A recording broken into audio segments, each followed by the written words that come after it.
But now let's be Nocturn's coach for me for a moment here.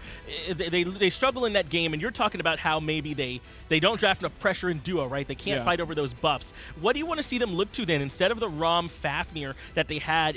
Are there other picks that you wanted to see? I know you wanted Odin based on that draft. What else would you want to see from him? I think Hu Yi is excellent at. There's no hunter better at securing his own buffs. I mean, the ricochet doesn't do additional damage, but it's still multiple instances of that ricochet damage. Triple bouncing a red buff is the easiest way to make sure it goes your way and is nearly unfightable. I think Hu Yi for Zaionsix, not sure if it's in his god pool, but that's one that I would be looking for him. I think the Janus is a good pick in the mid lane for AderHoulder. I mean, you saw the potential of it against E United, but I don't know that it provides quite enough pressure. I think something like Poseidon would be a great pickup here for Nocturns, but Janus is A-okay by my money. I think a more aggressive support, though, is something that I could really get behind. Not necessarily a warrior. Fafnir's okay, but I'm looking along the lines of an Athena to start getting your opportunities in your favor instead of trying to counter-initiate all the time. And then when you are on the back foot, you still have that defender of Olympus in order to get there and try and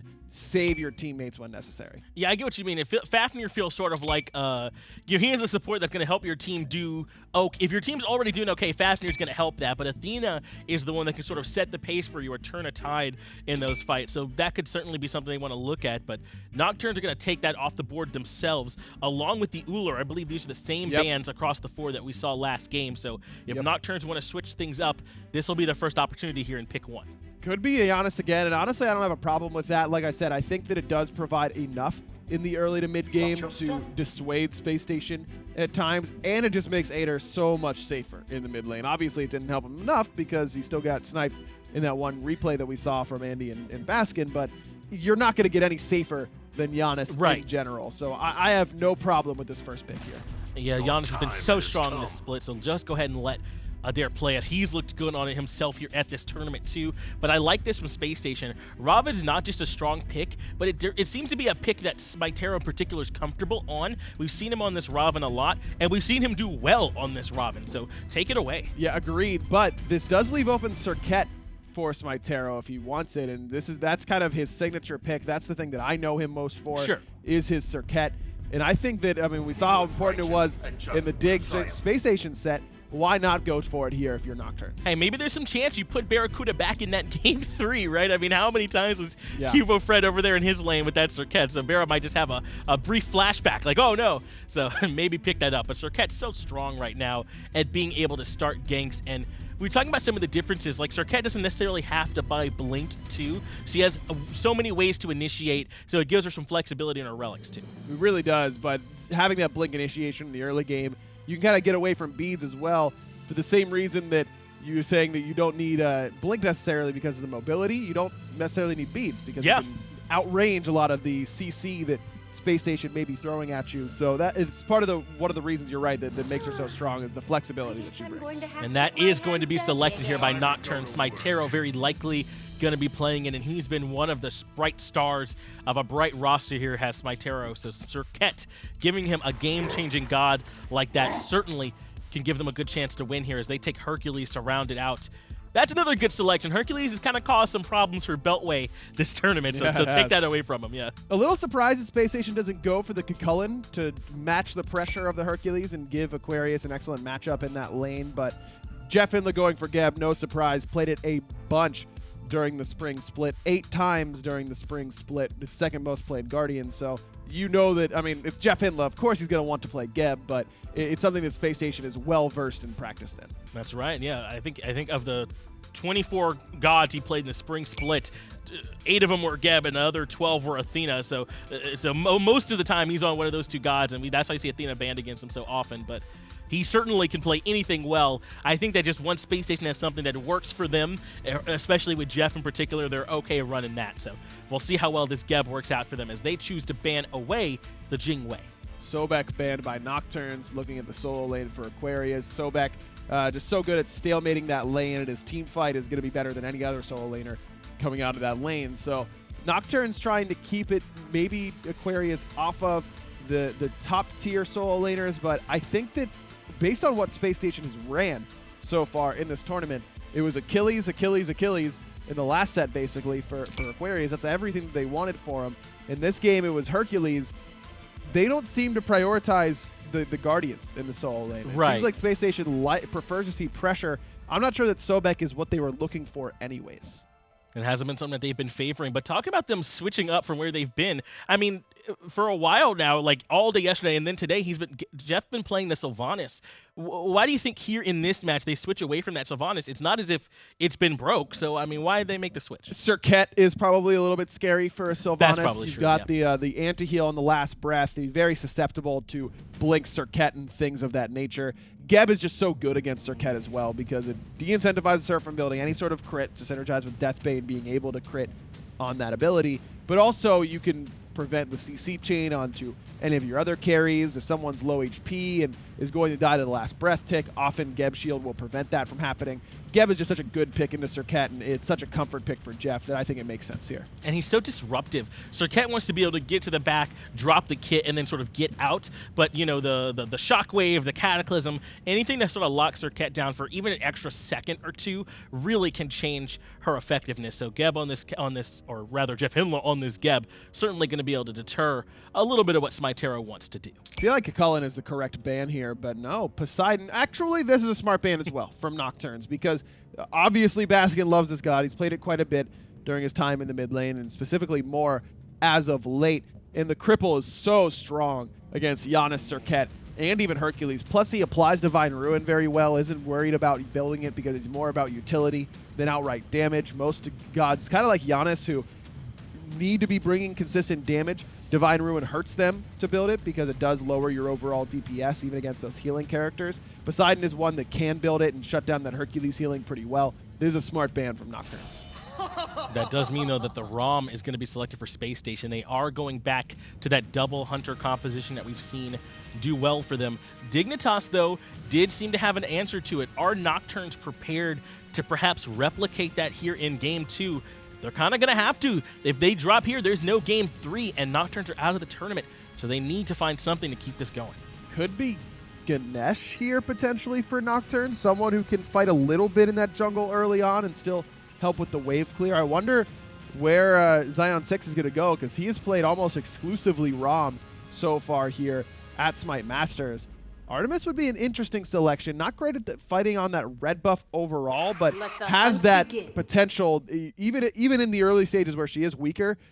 One or two crits changes the entire engagement in their favor. Now, the crit's not great against the Geb, but I love the Kumbhakarna pick. This is something that clearly Europe has been all over, really starting to value this. Kalas and Trickstank playing it yesterday. Oh, wow. But it's so good against this double hunter situation. I think this is a great pickup here for Noitulover. I love this whole Nocturnes composition. This whole draft is excellent. I mean, they're essentially getting top-tier picks just about everywhere, and I think Kumbhakarna is rising up the ranks. I mean, that control that he provides is so strong between the mez, between the root, between the knockup. There's tons in his kit to try and set up for Artemis, Serqet, and Janus to do damage. This Nocturnes draft is looking strong to me. I completely agree with you. This is a much better draft than we saw from them in Game 1, but Spacestation, I think, is still trying to test the water, see, okay, is this going to work? Right. This feels like a composition that they feel confident in, but one that they might not have necessarily drafted right away against a team like United that they might go up against next. This is them kind of testing the waters, seeing how it works. Well, I know we both are liking this Nocturnes draft. You liking that draft enough to pick him here, or Spacestation going to put this one to bed? Did Baskin get up and leave, or is he still sitting down? No, I'm pretty sure Baskin's still at the computer, yes. Yeah, okay, I've got Spacestation. I don't blame you for that one. We'll see if Baskin and the rest of Spacestation can close this out. Let's go ahead and get it over to Tom and Taka.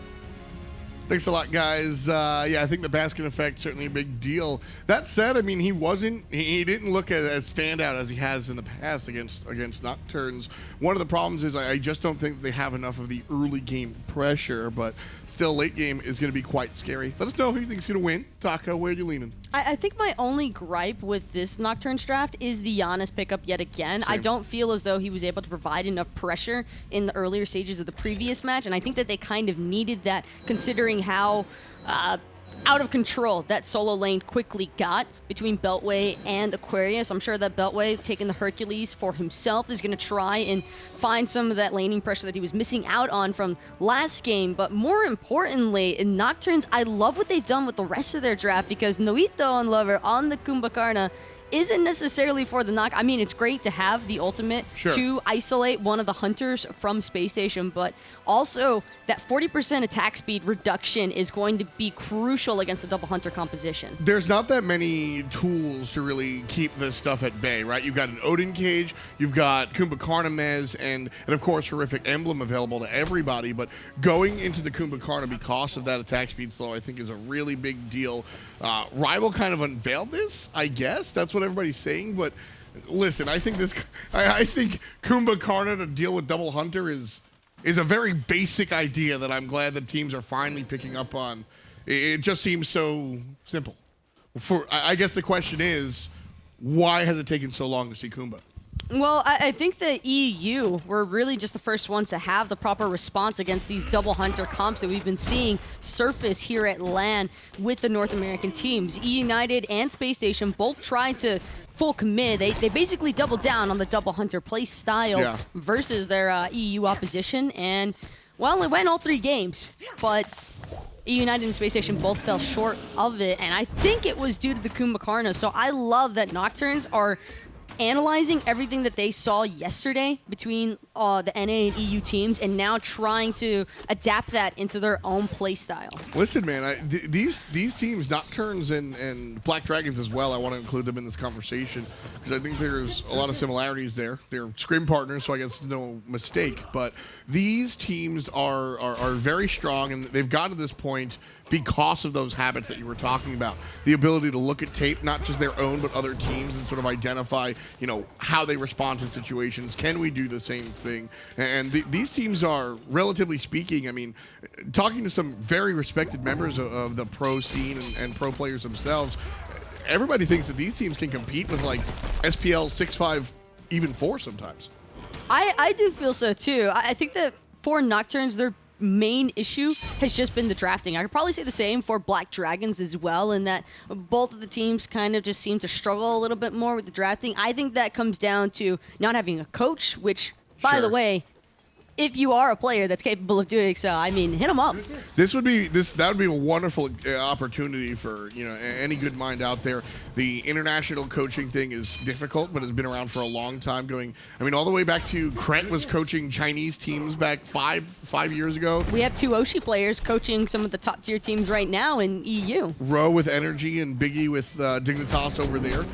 We've seen a lot of it, and even what's his name? Slaney, actually, from the UK, is coaching CLG in North America. So, you know, anybody out there want to sort of test the waters with Nocturns and Black Dragons, I mean, these guys could absolutely be the next big thing. Not even writing them off here at LAN, but I think specifically with summer and fall in mind, this could be the season. And with all that being said, I want to bring things back now to Baskin in the mid lane. Actually going for the Spike Gauntlet start with this Ram, when it's not uncommon to see a Ram going the Transcendence route specifically for mid lane Ram. Normally it's something that you try to avoid, but that Transcendence power can really make that ultimate slap. At the same time, Ram is one of the purest hunters in the sense that all of his abilities are a basic attack. His 1 is a better basic attack. His 2 is more basic attacks. His 3 is a move with a basic attack, right? His ultimate's different. And that's the only thing that, you know, Transcendence really makes it slam home. If I'm always basic attacking, that lifesteal's really nice. I do just wish that Ader was on a god that could follow up a bit better from Serqet initiations and Serqet ganks. I think that SmiteVOD will most likely be able to find a way into the backside, though. I like the mobility from Nocturns. I think it's a necessity when you have an Artemis, and this is part of the reason why Andy full committing now onto young Zion, trying to find the kill still underneath the tower, and it's going to be Jeff, actually, who gets it with the shockwave. Woof. First blood going to Space Station off a nice blink initiation from andinster. Thought that Noitulover was going to be able to control that scenario, but just not enough time. And the Artemis does go down once early. Got to keep that bleeding stemmed, though. They weren't even pushed up that far. Nope. It was still shy of even the halfway point in the lane. It's just Artemis with that lack of mobility. The root, that's the important part. If Andy misses the root, Artemis surely gets away because of the sprint being procced. And I mean, she could still be pretty speedy and get out despite the lack of mobility. It's also the burst damage from Prana and the Banner is really big, and Space Station had a real small mechanical like thumbs up there when they blinked on them, and the immediate Aegis, so everybody stopped. And then the Aegis ended, and then he hit him with the burst, and it was just real nice coordination. Sure, when a guy blinks in, you hit your buttons. When a guy blinks in for everybody to not hit their buttons to respect the Aegis, that was the impressive mechanical spot from Space. And it's also maybe going to prompt Zion. Yes, in fact, he is looking for those boots, making sure to prioritize mobility over everything else. And I think that this is just a smart response considering what just went down. So Robin is going to be a very, very early game character. That was cute. The little I like the trap onto the rollout. That was fun. Space Station Gaming could get pincered, but they're kind of spread out. So it's really just two separate 2v2s. Baskin keeping two players at bay, and this purple buff's just going to Space Station. It's just not much that they could do. Even with AderHoulder and SmiteVOD being in the neighborhood, there's still just not enough damage to try and out-secure against Space Station's current comp. My question, was that too much respect for Baskin? It's an early game ROM. BaRRaCCuDDa going to take out the Hunter one more time. It's an early game ROM versus two other characters. Was that too much respect? No, because you had Jeff and BaRRa on the opposite end, and I'm pretty sure Jeff and BaRRa, yep, they both used their ultimates at the exact same time, and Andy looking to make that behind the back rotation. Jeff tanking up the tower, no problem. Gonna get Mez, but doesn't even matter. Still managing to catch the Kumbhakarna into the passive. Sleepy time won't make a difference here because Andy still gets credit for that one. Classic stuff. Again, pointing out the fundamentals from JeffHindla. Gets up in there and makes sure to get the first hit. He sends out the shockwave. Sure, he could have used it for the crowd control later, but wants to make sure that he's the one targeted by the tower. I think Zion got a little bit baited by the Hachiman pick in going for the Aegis early on, and Space Station are just heavy punishing. I think we saw something similar when it was Baskin and andinster with the Kali, and they just consistently punished Non in the mid lane when they played against Black Dragons because he went for the Aegis against the Poseidon Kali, expecting that Kraken. But if you get CC beforehand, there's no way to pop that Aegis, and I think that's the case that we're seeing here today with Zion, and that you would expect to have more survivability on the Artemis with the Aegis, but because of the root, because of the Geb shockwaves of the knockoff and the Cataclysm for the stun, it's too easy of setup for Space Station to CC, or hard CC this Artemis, I should say, and then capitalize on punishing him from there. Wild idea. Should he go Magi's Cloak before stacking his gloves? No. I think he would just put himself too far behind. Yeah, because it's one of those things where, like, clearly you want to start stacking ASAP, but you get 0 stacks while you're dead. So it's kind of the way off, because we have seen hunters repeatedly pick up that Magi's Cloak, but it's usually, I love it, 4th item. I'm okay with it, 3rd item. I think it's sometimes hunters need 1 defensive item, and Magi's Cloak is one of my favorites. Mathematically, Spirit's Robe is going to stop you from taking damage if you're just buying a single tank item, but getting rid of that CC I think is really important, specifically for hunters like Artemis. I wouldn't be opposed to seeing Artemis with the Magi's Cloak 3rd item. Like right after the gloves? But it will hurt still. Oh, absolutely. Because you need that damage. Zion, sometimes you see it happen with players, actually, where they're just dying so often and feeding, not because they want to be, obviously, but the best bet is usually just to keep building into damage if you're getting punished that consistently. And so I think that Nocturns, if Zion just fully invests or fully commits to the damage route, then hopefully somebody else from Nocturns, looking mostly at SmiteVOD and AderHoulder here, can actually fully punish. Well, listen, I mean, at the end of the day, let's look at the impact of the last 8.5 minutes from Space Station. They've repeatedly camped that left side lane. 3 kills in total on that side. 2 deaths on the Hunter, 1 death on the support. BaRRaCCuDDa's half a level up, so is the support. That's it. SmiteVOD is actually half a level above andinster, believe it or not, because he hasn't done anything but farm. And that was going to be my other point, was that surely Ravana is going to get things going a little bit sooner than Serqet. BaRRaCCuDDa getting blinked on. Here's the Cobra's Kiss, the zigzag, the ultimate. See you later, BaRRaCCuDDa. SmiteVOD not even turning around to look. Right on cue, baby.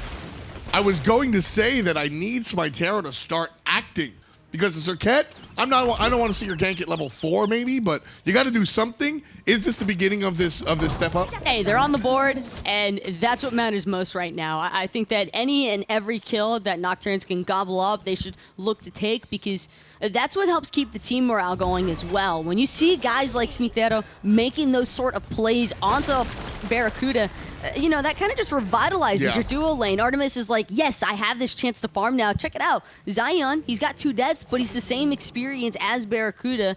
And their net worth is relatively close in value even. That was a big play coming out from BaRRa as well. So that play is enabled essentially, or from Zion rather. Noitulover comes and kind of gets behind BaRRa, and Zaionsix just gas pedals, gets really aggressive. Doesn't pop the ultimate, but forces BaRRa's, and because that ultimate's down, that's why SmiteVOD is so successful on that gank.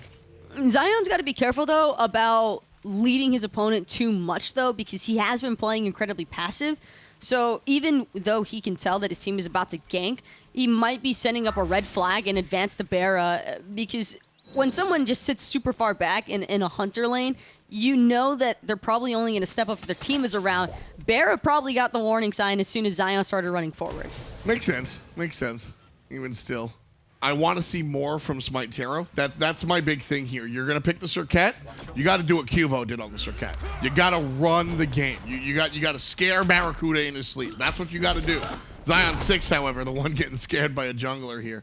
Good rotation from Nocturns. Had his boys to back him up. That's what counts. And SmiteVOD even leading over Andy with farm. And this it's a small one, but it's there. This happened last game as well, but the problem was SmiteVOD wasn't able to actually do anything with it. Here on the Serqet, I think he's got a heavier hand, and I want to see him be able to do so. This could be dangerous, though. I'm not sure that SmiteVOD recognizes Baskin having rotated over. BaRRa takes the long way around, though, but it's Spacestation looking for the Gold Fury because Aquarius has showed up. Hercules still on the right side. Gold Fury, half HP so far. Noito can't get in there. Jungler still has the blink available, but Gold Fury's already down. Taco, I don't like that passivity. It just takes them too long to respond. Nocturns, I need the full commitment here. Yeah. They're capable of doing it. I know these players have that potential. I want to see them go for it. You can't allow Space Station to freely secure an objective when you're the one with the mage. Even if it's a 3-space in time, Baskin and BaRRaCCuDDa don't have the confirm that you're looking for. Yeah, that's a huge deal. And on top of that, Jeff doesn't have blink. A lot of times what you'll see these supports do is they'll go over by the Gold Fury, back up to get out of combat, and just wait.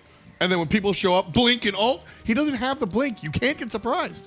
And I know that both of us are only frustrated watching that because we know that Nocturns can do better. That's really what it is that I'm seeing these flashes of brilliance throughout the course of the week. We're seeing it. And I was speaking to Hindu Man off screen, and we were saying that, you know, there are these moments that it looks like they're just not, they go and they get 1 kill, they leave 2 on the table. They could get more, but Nocturn's a little bit shy right now, and they're getting punished for it. Jumped on his AderHoulder. Andy does get denied that kill, though. Another ultimate use on the ground. Seemed like Space Station were kind of on 2 different thought processes there. Jeff looking for Noito in the mid lane with the Cataclysm, but no real follow-up came out of it, and then Andy was just left to his own devices against the dead. So left side has been punished a lot, but credit to Zaionsix for staying afloat. It's great performance from this hunter. There are 2 wards that Space Station repeatedly put right by this Serqet. She's walking over one right there on the red buff, and then one right on the other side of that little pavilion on the left side.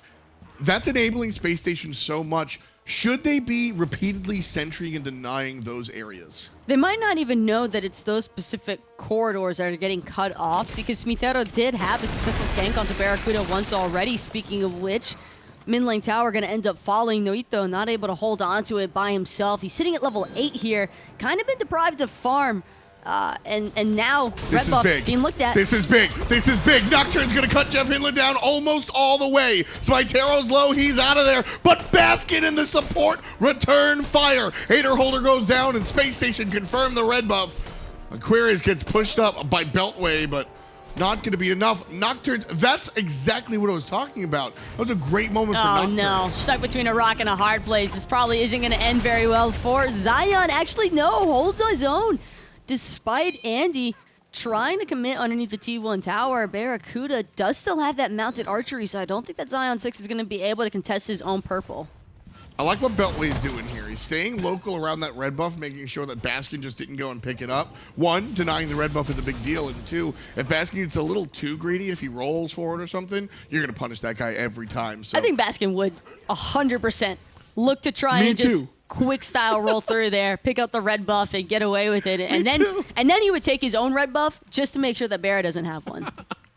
So Beltway staying there by the red is a solid decision from the solo laner. 14, almost 15 minutes in here, folks. 4-2 read the kills. And Spacestation Gaming, the North American hopefuls, lead by about 3,000 gold. Nocturns has had a very successful tournament so far. The Latin American team has been looking pretty strong, despite some of the losses that they've had earlier in the week. But I think at the end of the day, Nocturns really need to play through Smite, like I said before. Let this Serqet fly, man. Just let her do her thing.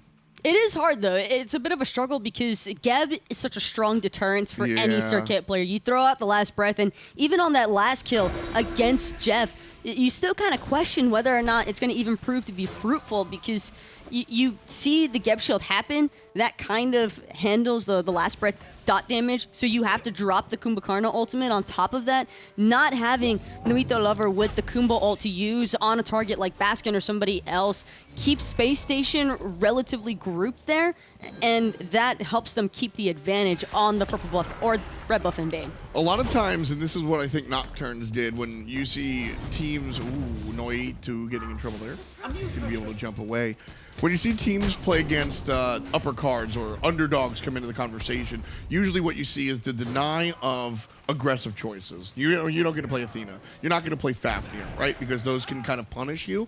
I think Nocturns are in the spot where they shouldn't be thinking that. They should look to ban out stuff that is going to stop them from being aggressive. I just wish that AderHoulder was on a more aggressive mid laner than Janus. I think one of the main reasons we've been seeing so much Janus actually hold that thought. Zaionsix underneath a lot of pressure here, going to Aegis out the mounted archery, use the purification beads as well, and just barely surviving back into his T1 tower. Look at the patience, though. The discipline doesn't use the ultimate.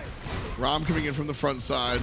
Second shot misses. Third shot finds it. Here comes JeffHindla with the ultimate. Gonna be last breath and pushed into the teammate. Damage from the Janus as well. He's gonna get the kill there with the dot damage. JeffHindla goes down. Noitulover gonna get chewed up by Baskin. 3 kills without a death for the mid lane Hunter with an assist as well. Space Station Gaming looking to turn this one. The left side, towers will crumble. Objectives do not stand a chance against a Hachiman round composition that's left to free cast. Speaking of which, AderHoulder won't be able to portal away this time. Beltway gets a nice boulder damage off on the Baskin, but that doesn't even seem to matter. They still take out AderHoulder in the process. Beltway having to pop the thorns, looking for more against young Looney. And he's not going to be able to get it, but at least he manages to stay alive. Structure damage out of control from the double Hunter, quite obviously. Noitulover not able to really stop anything there, just kind of crumbles through it. It's you know, it's kind of elegant design there, where Kumbha cuts down Hunters so hard with the attack speed, but Hunters are the one that kill him in his passive. It's kind of funny. And Zaionsix, he didn't even misplay there. That was just a hard dive commit out of Space Station, which is something that their composition is aiming to do. Baskin had the Astral Barrage just in case. Jeff even looked for the Shockwave, forcing the Tusky out of Zaionsix, and there's really nothing else that he could have done. I mean, the beautiful thing was gank number 1, because that was 2 consistent, successive ganks. Gank number 1, I complimented him. He played it so well, dodged and weave, didn't blow the ultimate, which a lot of players just panic press in that situation. He gets out of there no problem. It's like, sweet. He doesn't even lazy back out of the tower. He goes all the way back to where he's supposed to be safe, and he still gets punished. That is. I mean, that's almost not Nocturne's fault, man. That's legit 3 ults onto the Artemis, and I can't blame Space Station, honestly. You leave Zaionsix to pre-farm and actually put himself into a decent position to hard carry on an Artemis, I think you see it happen. This is a great response from Space Station to the Hunter lane. So it's still the evolution of this long lane, and where we just were previously, I think, was late game Hunter versus late game Hunter. Baskin looking for Noitulover, and here comes the blink over the wall from the jungler. Space Station chasing Nocturns away from their objective. Right, we were seeing Ram versus Artemis almost every game, right? Stuff like that. Spacestation are doing the opposite. They're like, look, we still want our late game hunter. He goes mid, but we're going to give a mid game hunter. This Hachiman can fight in that mid game, and we're just going to camp that late game hunter. And that's how they're kind of dealing with these late game Artemis picks. And, well, actually, I'm going to hold that thought on it because Space Station, I know that they're about to brawl. Here it goes. Mez already coming Look at through. Beltway. SmiteVOD is just gone. Oh, Beltway comes through with the ultimate. It's big damage as well, and trouble for JeffHindla as the solo laner isolates the Guardian, but Beltway gets taken down by the mid lane hunter. One shot. Third shot is also going to miss as well as the second, so Zion and Noitulover get out of there, but they'll get out of there without their mid lane tower. Phoenix could be next. Baskin didn't just miss KSing 1 kill, but 2. Kill secure, of course. Every time. Mid Phoenix getting worked at now by Baskin and BaRRaCCuDDa. They should be able to find it thanks to the attack speed stim from that Heavenly Banner.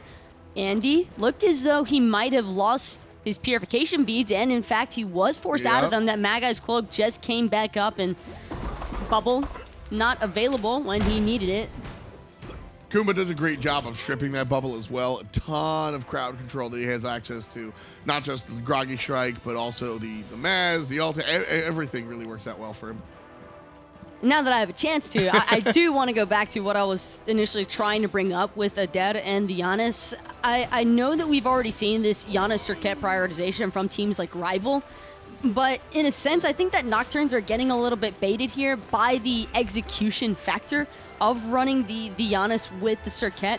It's mostly looking for like heavy dive compositions, and while Nocturne's draft could possibly permit them to have that all-in chase potential, I don't think that they've had an opportunity to really utilize this Janus for the engages as much as they've had to use Janus for a strong disengage. I'd rather see AderHoulder on a god that he can just all in with, and even if he dies, his team could still possibly find the kills or the follow-up afterwards to clean up Space Station because they're just missing that big burst of damage. And I almost, listen, I know Mooney goes nuts on the Janus, but Baskin's going to go nuts on any character, and I think that, well, Beltway getting surrounded and just destroyed.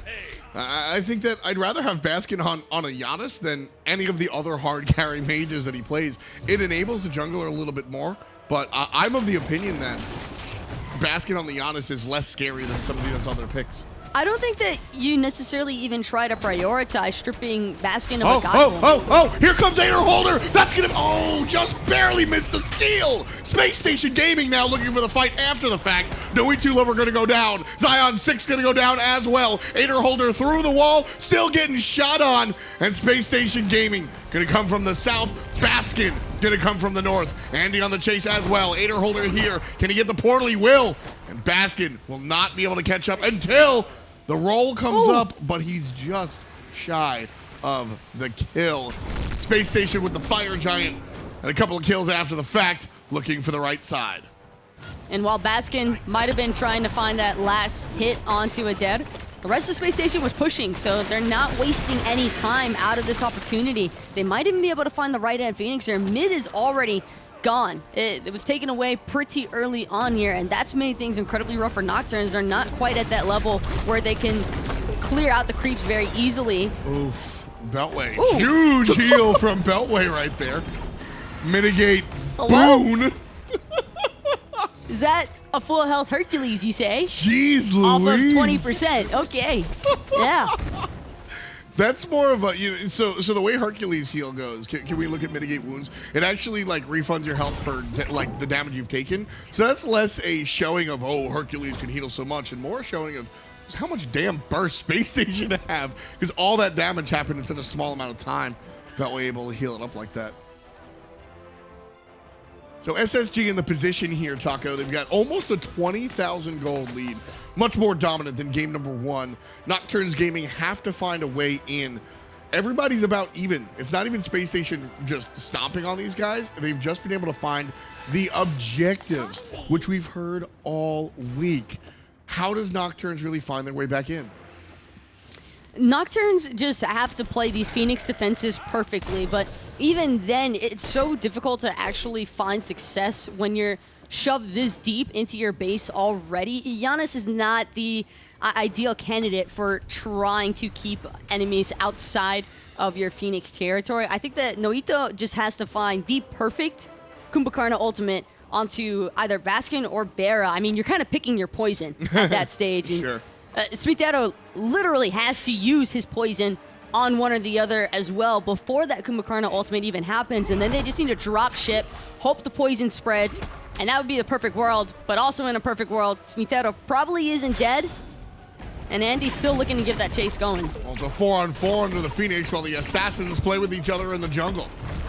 To the sky goes Baskin. Girdle going to be popped, and BaRRaCCuDDa knocked up but no damage. That JeffHindla and Aquarius taking the brunt of it, but doesn't seem to be that big of an impact. Nocturns kind of cheating off of the Phoenix, and they've got to return to it, which they do. Zaionsix Aegis is a ton of damage, but not the final shot. Baskin is accurate as ever. Out of control is the mid laner.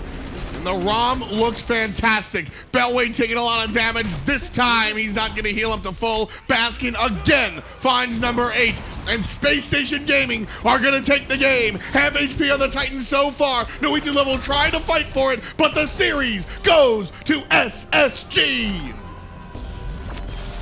I still think that Nocturns did a great job, though. Despite everything and how quickly that Game 2 crumbled away from them, Nocturns did their best to come out and try to perform against Spacestation, and this is some tough opposition to go up against in your lower bracket round, and I think that Nocturns did just about everything they could. It was just some tweaks here and there in the drafts, and I'm still really looking forward to what these guys are going to bring out in the next LAN or the next time that we see them here at the studios, because there is definitely a ton of potential in this Nocturne squad. There's a ton of respect from the North American and the European squads as well. They watch what these guys are doing, and like I said, I was sitting in the break room talking to some of the guys as well, and they're watching these teams, and this is a great set from not just my mouth but other players as well. They've been really impressed by these guys, and again, time and time again, the Latin American squads come in and seem to improve every single time. So shout outs to Nocturns Gaming. Hopefully we see them continue to grow, but today will not be that day. Spacestation Gaming and BaRRaCCuDDa go ahead and look towards the finals. And again, I think that there's only so much to be done once a game gets that out of control. The Geb shields, I think, really stuck out for me here. Jeff, while he might not have seen it, it was a bit of the unsung hero. I got to give credit where it's due. The support play was impeccable this game. Jeff will never take credit for it, but we can try as we may to give it to him. Break it down, please, and thank you, people at the desk. Thank you, Tom and Taco, and that's part of what makes Jeff so strong, right? That guy's just always humble and always looking out for someone else, willing to die for the team. He got picked off quite a few times, and then Spacestation won the fight afterwards. I think he's so strong because of his beard. I think that's what does it for him. Oh, I see. I was making analysis, and Ryan was waiting to do his bit. And I did it. Bit complete. Success. Jeff, the quintessential support. Everything I could say about him has already been said. It's true. I mean, this guy's been around and doing it for so long that you're absolutely right. It's just that it's been said a million times. I'll say it 1,000,001, man. That's fair. Every time Jeff comes out, I want to give him and his praises. And that's your job to say it 1,000,001 That's times. true. I'm not telling you shouldn't. That's absolutely right. But the whole Space Station roster looks so strong here in this set. I do want to give some shout-outs to andinster in particular. Yet again, we saw him causing problems over there in duo lane for Zaionsix, who both games was looking like, oh, is he about to pop off? No, Andy's going to come say no. And Space Station seems to be, I wonder if they're going to keep that trend now going into Dignitas, or excuse me, whenever they play E-United or Black Dragons, whoever ends up winning this next set, because it seems like that's a good strategy to go for. Maybe that's an adjustment that they went after Dignitas's loss. Well, we'll see if they are able to get it, but you all voted there in Mixer chat for your MVP, and it is going to be Baskin yet again. Who else really could it have been? And we're talking backstage about just how good this guy is, and how if there's someone whose praises we've sung 1,000,000 times before for Jeff, well, then it feels like we've done it 2,000,000 for Baskin. I mean, this guy is always finding the shots, always getting it done for his team. Aren't you just sick of talking about Baskin yet? I know I am, but he doesn't let us not talk about him. He just continues to play so well game in and game out for this team. Look, Rom mid, we've seen guys do it before. Herwin, Snoopy during Snoopy's time in the mid lane.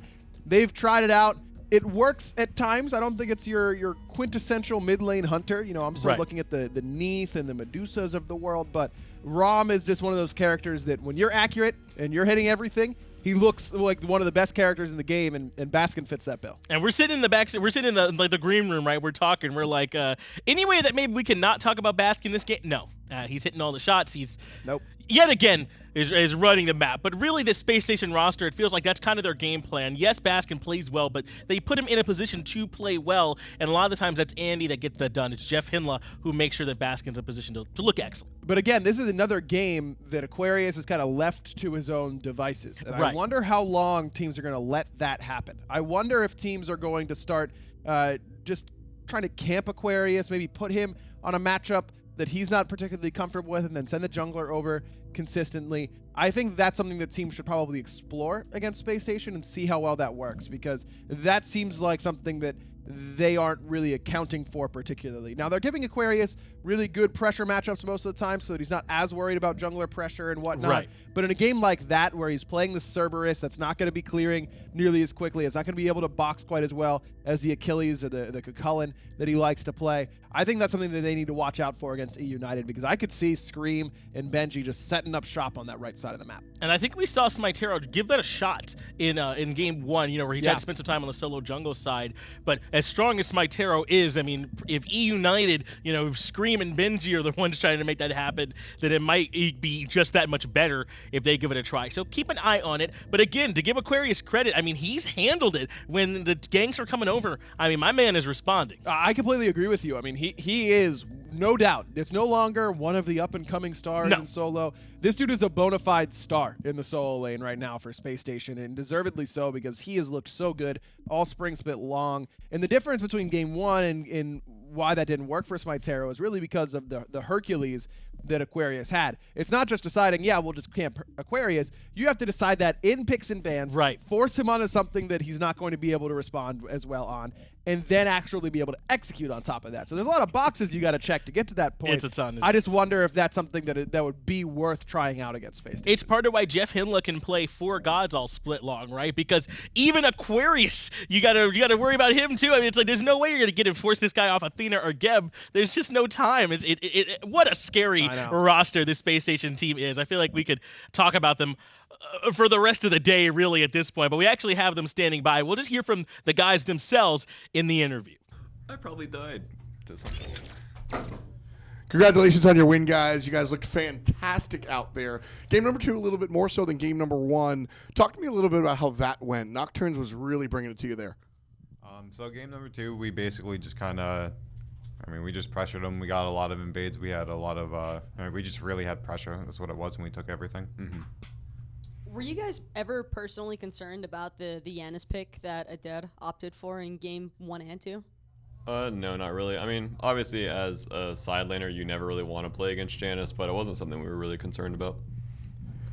Big attention to the duo lane. Ain't nobody ignore that one really easily. We were having some jokes on the cast that it was finally your time to shine. How much truth is in that? Why did you guys decide to pay so much attention to the long side of the map? We finally paid Andy $1,000 last night, and he found where the duo lane was, and it was a fantastic 2 games for us. Can always imagine it's nice getting a kill as a hunter. I know that you're probably not used to that right now, but looking forward though to your match against E United, how do you guys feel about doing the whole NA versus NA brawl after going up against the EU side of things? I mean, honestly, we've been playing against the United for so long. Like you guys know, we're scrim partners, so how do we, we've just played against them so much, it's just going to be a match for us. Black Dragons is also a possibility there, depending on how their match goes. What can you say about the Latin American teams and how they play? Is there a different meta, or are we all playing the same Smite? What's the difference between those teams versus yours?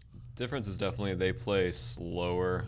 They're not really looking for things on the map at all, really. I mean, that sounds bad, but it's just kind of AFK farming, whereas EU, they're playing slow, but they're playing slow for a reason. They're waiting for X or Y spike. They're waiting for this thing to happen before they start playing aggressively. Whereas Latin America or the international teams, they're not really just making moves on the map. They're just playing reactively to whatever team they're playing against. They're basically playing not to die. Yeah. So should we expect the same dual lane prowess that we saw here going on in the future? I'm sure Panda is pointing to screen and be like, look what can happen. Just go with the duo. Great job. Congratulations. Thank you for your time. Thank you, guys.